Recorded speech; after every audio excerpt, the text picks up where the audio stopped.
structures which are our today home task. Yes, let's remind a little bit the development of the brain that passes several stages of it. There is a neural tube. The lower part of neural tube forms the spinal cord. The upper part forms brain. And you see the first stage of the development, there are just three primarily located cerebral vesicles. The anterior one is called protencephalon, the middle one is called mesencephalon, and the last one is rhombencephalon. Just three bubbles, three vesicles. This one, three. Then the anterior and the posterior one divided into two, and we'll get already the secondary vesicles, and they are in five already.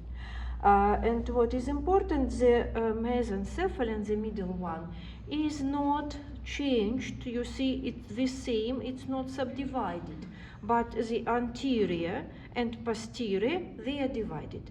And the result, the prosencephalon, is divided into the telencephalon, or for brain, the diencephalon. The diencephalon, yes, there are two parts. And from these parts, you see the hemispheres of brain are developed, and also the parts of the diencephalon, epithalamus, metathalamus, the structures of the hypothalamus and thalamus itself, they are developed from diencephalon. Rhombencephalon, this vesicle, divided into two. One, the lower one, is called myelencephalon. That is continuation of spinal cord. It's also called medulla oblongata, the same. And this one is metencephalon, or posterior brain, metencephalon. This brain gives pons and cerebellum. What we'll do, we'll start our investigation of brain from lower part towards the upper part. So today we should describe everything that was created from this bottle, from this rhombencephalon, and we talk about myelencephalon as the first issue. Well, where is here? We have specimens, different, you see different dissections, and first of all we should be orientated, yes? In my hands now the hemispheres, right and left hemispheres, that will be studied a little bit later, but the medulla oblongata will be formed as the continuation of spinal cord. This is spinal cord, and the upper junction of the spinal cord at the level of the foramen magnum means that the medulla oblongata located above it. This one, medulla oblongata. The upper border of medulla oblongata is the sulcus, where it contacts with pons. Well, this is the anterior or ventral surface of medulla oblongata, this one. Why it's ventral? Because we pose the brain correspondingly with our brain, our head, and it will be correct location, this one, correct location. Well, when you describe, you can locate as it's possible for you. And here we can see medulla oblongata, myelencephalon, that is the first part of the brainstem, formed from the rhombencephalon. And the anterior surface of this part is the same equipped as the anterior surface of spinal cord. What does it mean? We have anterior median fissure, absolutely the same as it was on the surface of medulla spinal cord. Then we have the anterior lateral sulcus, the same as it was on the anterior surface of spinal cord, this one. But the new structure will be laterally from the anterior lateral sulcus. It's formed by the olive. You see this enlargement, and due to this enlargement, one of the terms to describe medulla oblongata is the bulb of cerebrum, like cerebral bulb. sometimes. And even in the hospital you can hear about the bulbar disorders. It's really similar to bulb due to this olive. These bundles, which are formed between anterior median fissure and anterior lateral sulcus, these bundles, they are called pyramids. The pyramids are formed by the corticospinal tract. At the level of the pyramids, the part of the corticospinal tract, the biggest part, 90% of all the fibers, 90, they cross the midline and go to the opposite side. The same on the right side, 90% of corticospinal tract goes to the opposite side. So as a result, exactly above the junction between medulla oblongata and spinal cord, we have the crossing fibers, and this crossing is called decussation of pyramids. Now we understand why the control of the centers is provided by the nuclei of the opposite side. For example, right part controls the left side of the body. The left nuclei control the right side of the body because of these crossing fibers, because of this decussation. What about the olive? Olive itself consists of the olivary nucleus. This nucleus is the part of the balancing system, and it's related with the nuclei of cerebellum. This one is cerebellum. And the main function of the olivary complex, of course, to coordinate, to balance movements, equilibrium, balance, coordination of movements. That is the nucleus does not depend on our consciousness. When we talk about the opposite side, you see this surface is hidden above the cerebellum. Yes, it's here, but we have it. This surface is called the dorsal surface or posterior surface. It's logically, it will be directed upwards. So to see, to observe it, we should remove cerebellum. Do we have this? Yes, we have.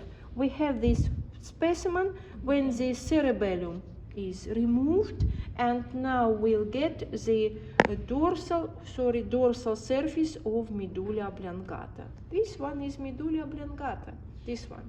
So we recognize it. This was the ventral anterior surface. We can see pyramids and olive and anterior median fissure one more time. And this one is the dorsal surface. You see, dorsal. Well, dorsal surface has again the same features of structure as spinal cord, nearly the same. So what does it mean? We'll get here the posterior median sulcus, this one. You see the structures are very small, therefore sometimes everybody should take it in your hands, yes, to recognize. So posterior median sulcus, this one. Aside we have the posterior intermediate sulcus. This is tiny small structure, and the next one is posterior lateral sulcus. Of course, the same fascicles as were in spinal cord located here, ascending fascicles. They are gracile and cuneate, fascicles. They are directed from the proprioceptive fields of oculomotor apparatus, and they form the perception of the touch, pressure, vibration, recognition of the body in the space, and tactile sensitivity directed towards the brain, cortex of brain. They are voluntary sensory tracts, this one. Gracile and cuneate fascicles. But what is important, at the level of the medulla oblongata, these long fascicles, they are interrupted by the nuclei.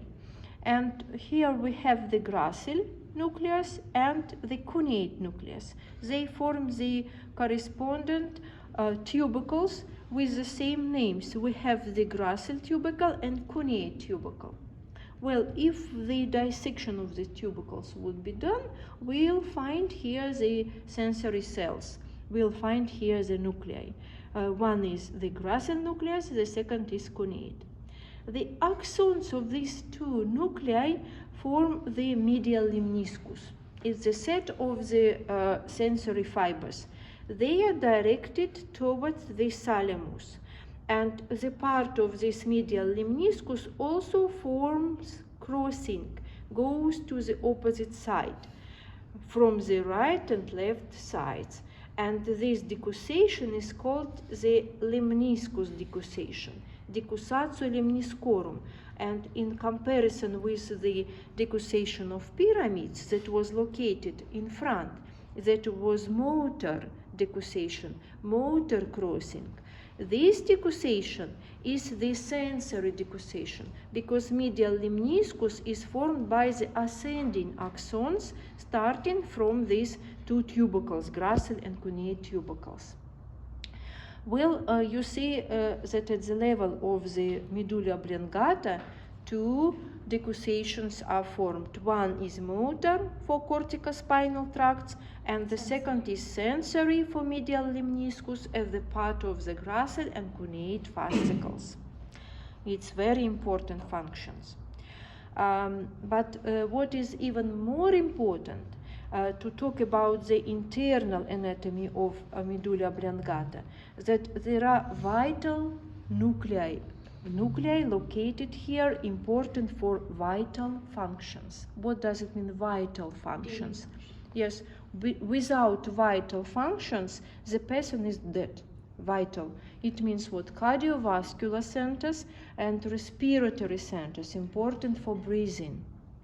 Well, you know some accidents, and if the reason of the accident, for example, some car accident, yes, when the hemorrhage, bleeding occurs in medulla oblongata, the death is exactly at the moment of the accident, because the centers important for survival, yes, here, vital centers, will be blocked.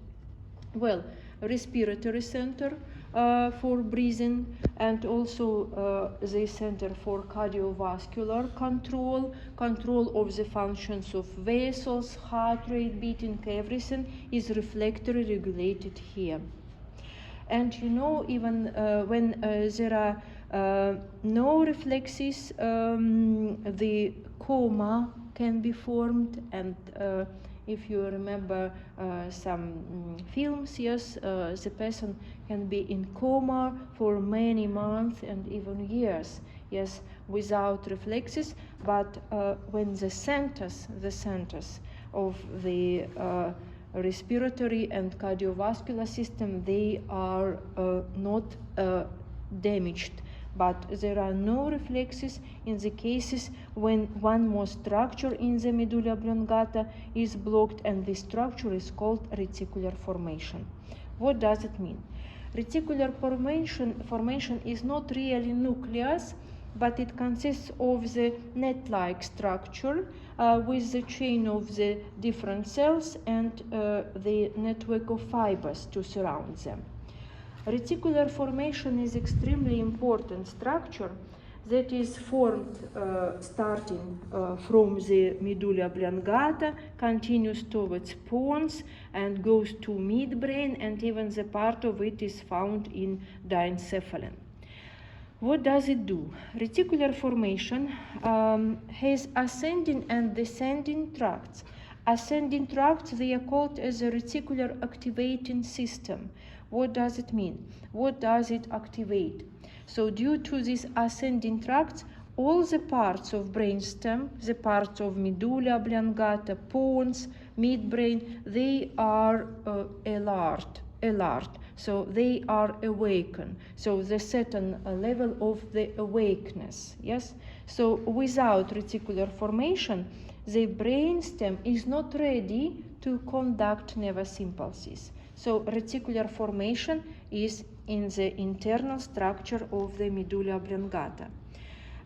Also, this formation is the structure that provides the filtration of the repeating impulses. So if there is some information that was delivered already upwards, yes, we don't need to repeat it. And the reticular formation is like the filter to stop, to remove the impulses which were done already, yes, to not repeat it. For what?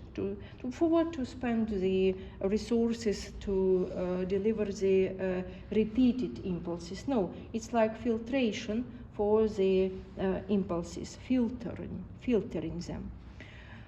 In the medulla oblongata, there are also centers connected with reticular formation. Such centers, also reflectory, of course, as a center of the sneezing, vomiting, hiccuping, center of the sleeping. So the reflectory located centers here.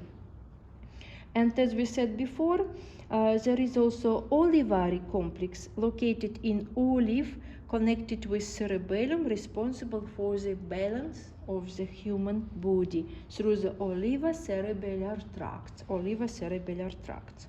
So you see, to sum up, there are axons to form the ascending tracts, gracile cuneate fascicles with their decussation. Descending pyramidal tracts, corticospinal and pyramidal are synonyms. They form decussation here too. There are short fibers, olivocerebellar tracts, and there are plenty of nuclei. Nuclei of the cardiovascular and respiratory centers, olivary nucleus, the centers of the reticular formations, and there are also centers of the cranial nerves.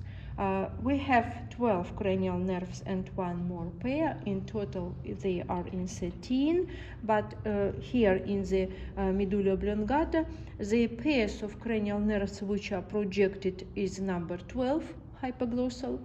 It's related with the muscular movements of the tongue, muscles of tongue.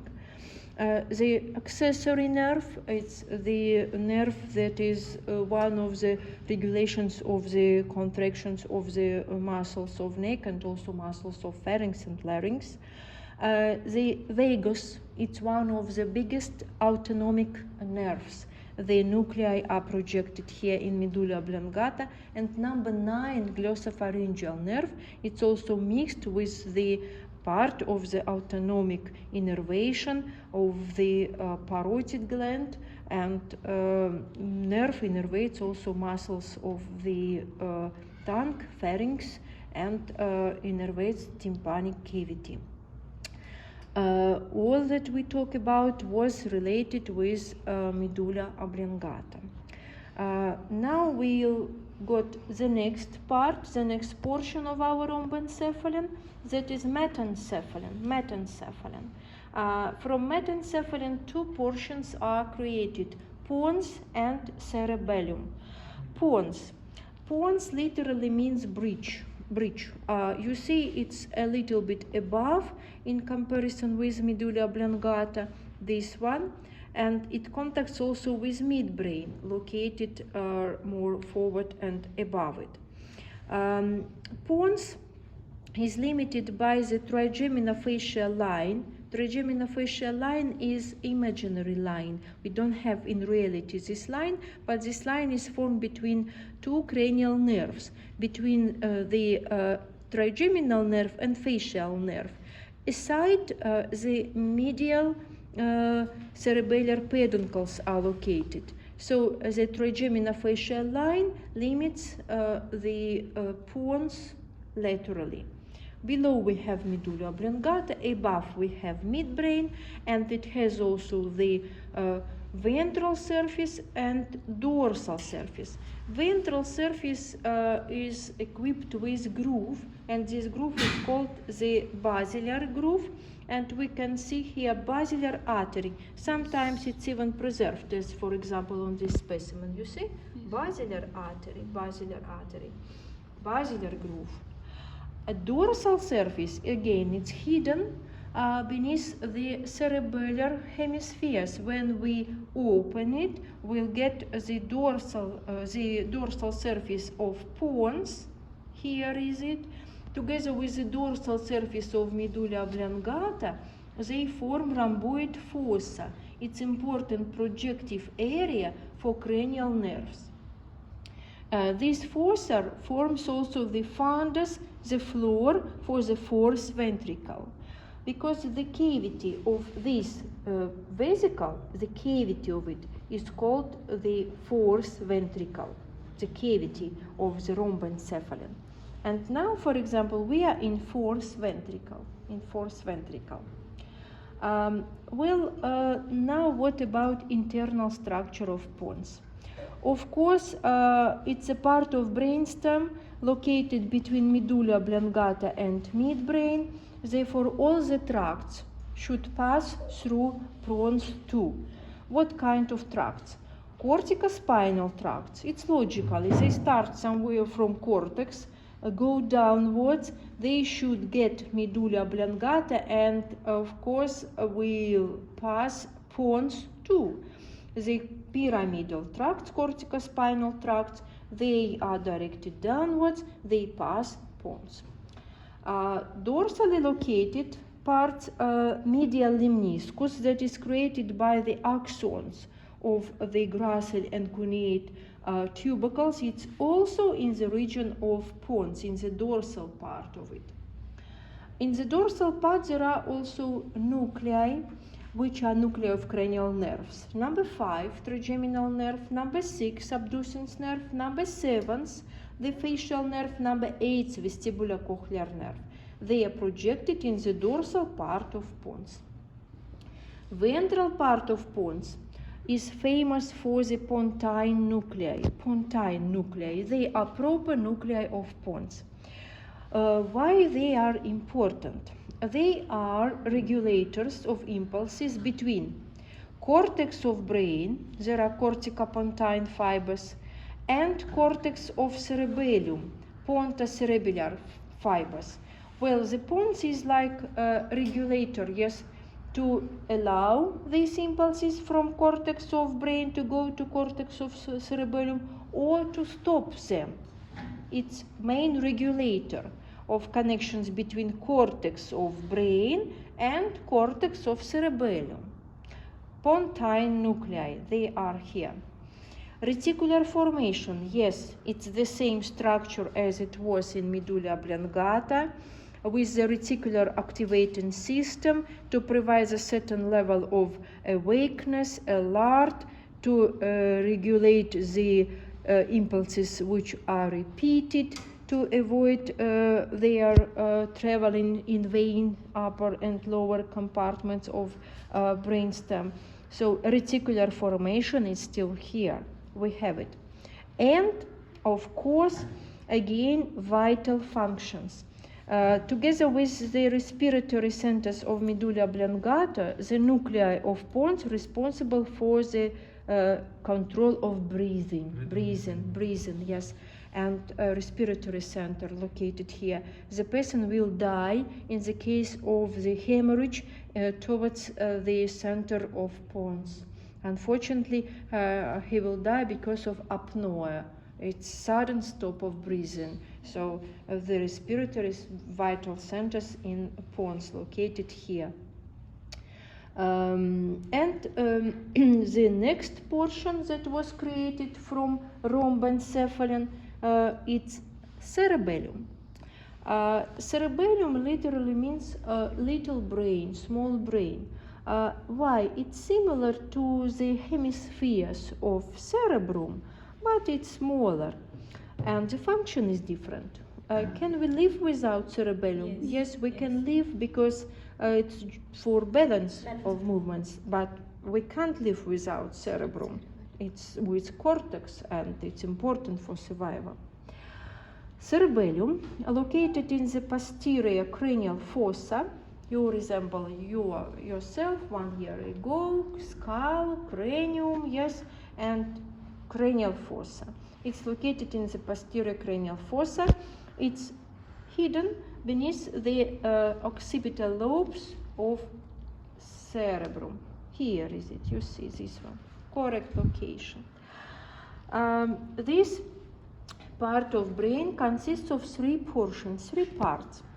Right hemisphere, left hemisphere, and this middle portion is called vermis. It's like worm, vermis, between them.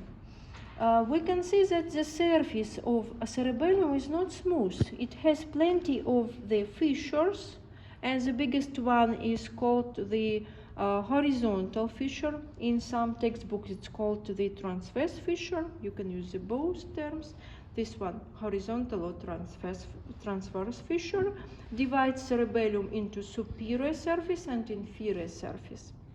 And plenty of different fissures, and we can see that the cerebellum divided into little lobuli, or they are called folia. Folia literally means leaves, yes, folias.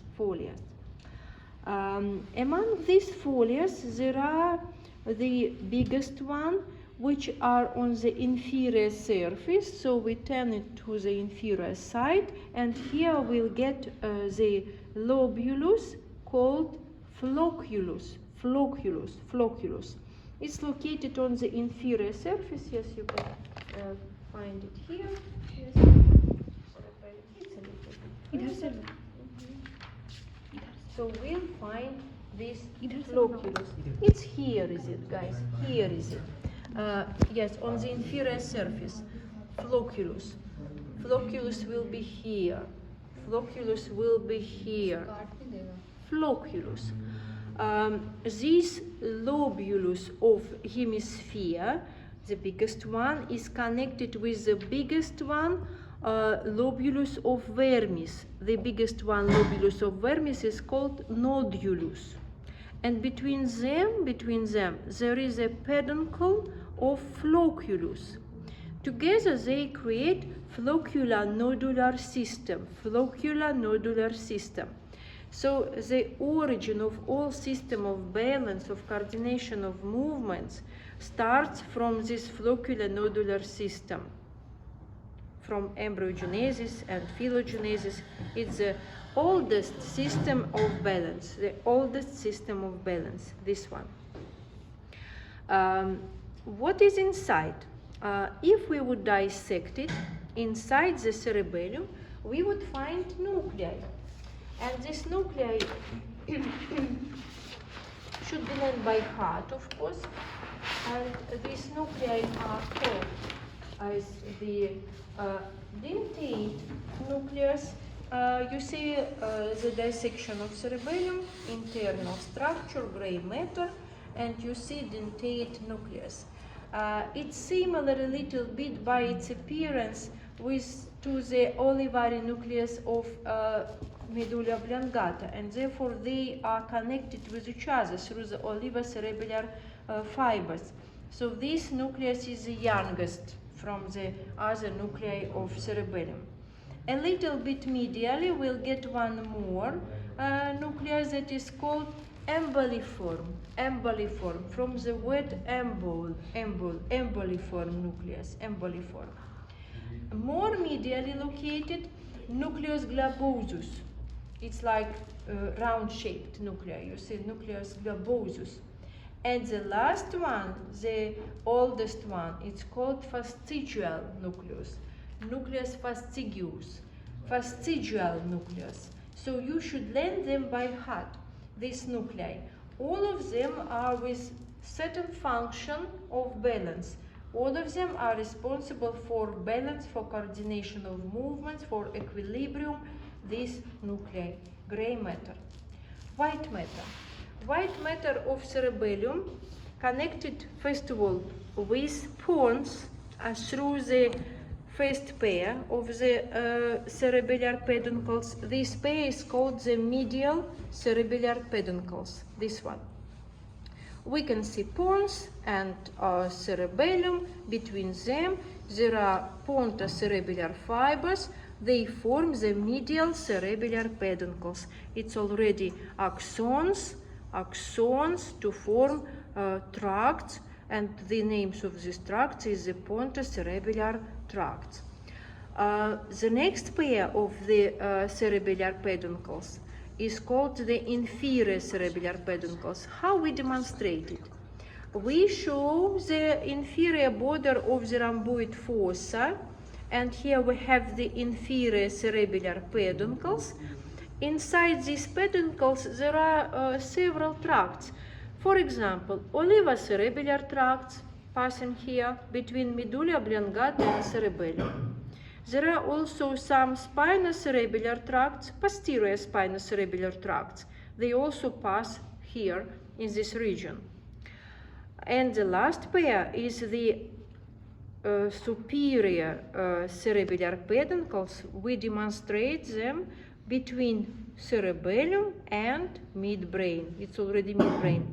Superior spinocerebellar peduncles. In these peduncles there are some tracts such as the anterior spinocerebellar tracts. There are also the tracts between tectum, its roof of the midbrain, and cerebellum. There are tracts which pass towards the upper located structures of the spinal brain from the spinal cord. Well, to summarize, we have three paired peduncles: the medial one, the superior cerebellar peduncles, and inferior cerebellar peduncles, to talk about the white matter or fibers of cerebellum. You see, it was in general, yes, your new home task that includes medulla oblongata, pons, and cerebellum. It will be your home task. Now please open your textbooks and start to study, because you need to be orientated. It is the most important, yes, to understand what are the parts of brain in front of you, which one we can see here. So do it. Pay attention also that we have not only horizontal but also sagittal dissections, and be orientated with it too, so it's right side of brain. We can see also here the part of spinal cord. We have medulla oblongata. This is pons, you see, and this one is cerebellum. And this one, as we talked before, it's the cavity of rhombencephalon. The cavity is called the fourth ventricle. It's very well distinguished here, the parts of pons. We can see it's the first part, ventral, and the dorsal part, and gray matter located here. It's related with the auditory complex, related with hearing, and this is called trapezoid body. We can see it only on the sagittal dissection, related with the hearing nervous pathway, this one, trapezoid body. And above it we have the midbrain that will be studied already next time. So this and these structures should be learned by you. Open your textbook and start to study. You can divide, if you want, these specimens into several portions to form the groups of students, for example.